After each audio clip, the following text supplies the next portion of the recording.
কোরবানির ঈদকে সামনে রেখে মেহেরপুরের গাংনী উপজেলার খামারগুলোতে এখন ব্যস্ত সময় পার করছেন খামারিরা। গরু মোটা তাজা করে ভালো দামে বিক্রির আশায় দিনরাত পরিশ্রম করছেন তারা। তবে সেই আশায় ভাটা পড়েছে পশুখাদ্যের অস্বাভাবিক দাম বৃদ্ধিতে। ভুসি, খোল ও খড়সহ প্রায় সব ধরনের গোখাদ্যের দাম বেড়ে যাওয়ায় একটি গরু প্রস্তুত করতে আগের চেয়ে অনেক বেশি খরচ হচ্ছে বলে জানান খামারিরা। খাবারের যে উচ্চ মূল্য বৃদ্ধি পেয়েছে এইটার কারণে হিমশিম খেতে হচ্ছে। যদি সরকারি পর্যায়ে খাবারের দাম একটা মিনিমাম পর্যায়ে রাখা হয় তাহলে অবশ্যই বাংলাদেশ কৃষিপ্রধান দেশ হিসাবে এখানে গরু পালন আমাদের একটা লাভজনক পেশায় পরিণত হবে। গরু পোষা আমাদের এমন সমস্যা হয়ে গেছে যে আমাদের পাততলে আর মাটি নাই, এত পরিমাণ খাবারের দাম। এদিকে ভারত থেকে গরু আসার সম্ভাবনাও নতুন করে দুশ্চিন্তা বাড়িয়েছে তাদের।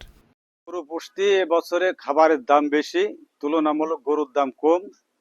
কিন্তু আবার শুনছি নাকি ইন্ডিয়াতে গরু আসবে। গরু এর ভিতরে ইন্ডিয়াতে যে গরু আসে তাহলে তো আমাদের আরো সর্বনাশ হয়ে যাবে। এত টাকা দিয়ে খাবার কিনি, আমরা গরু লালন পালন করি, এমনিই আমরা খুব ক্ষতিগ্রস্তর ভিতরে আছি। হ্যাঁ, এরপরেও যদি বাইরে থেকে গরু আসে তাহলে তো আমাদের রাস্তায় বসা ছাড়া উপায় নেই। সরকারের কাছ থেকে পশুখাদ্যের দাম নিয়ন্ত্রণ এবং ভারতীয় গরু প্রবেশে কঠোর নজরদারির দাবি জানিয়েছেন স্থানীয় খামারিরা। Biprajit Chanda, green news desk.